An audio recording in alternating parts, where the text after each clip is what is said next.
ప్రస్తుతం ఇరాన్ మరియు ఇజ్రాయెల్ల మధ్య స్టార్ట్ అయిన యుద్ధం అనేది మెల్లిమెల్లిగా వరల్డ్ వార్ గా మారుందా?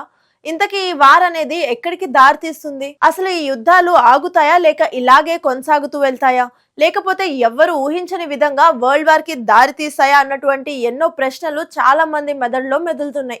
ఎందుకంటే ఇప్పుడున్న పరిస్థితుల్లో వరల్డ్ వార్ జరగడానికి కూడా అవకాశాలు గట్టిగానే ఉన్నాయని కొంతమంది వారి అభిప్రాయాన్ని తెలియజేస్తున్నారు.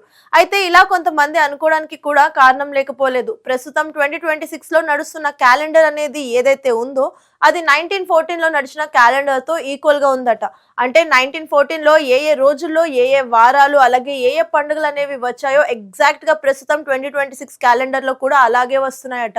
అయితే ఏమైంది అని మీరు అనుకోవచ్చు. కానీ ఇక్కడే మనం గమనించాల్సిన విషయం ఒకటి ఉంది.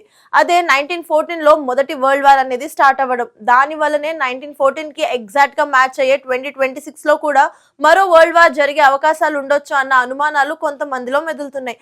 చూడాలి మరి ఈ విషయంలో ఏం జరుగుతుంది అనేది. ఫైనల్ గా ఈ విషయంలో ఏం జరిగే అవకాశం ఉంది అని మీరు అనుకుంటున్నారో కామెంట్ సెక్షన్ లో తెలియజేయండి. అండ్ ఈ ఇన్ఫర్మేషన్ కనుక మీకు నచ్చినట్లయితే వీడియోని లైక్, కామెంట్, షేర్ చేయడం మర్చిపోకండి. Thanks for watching.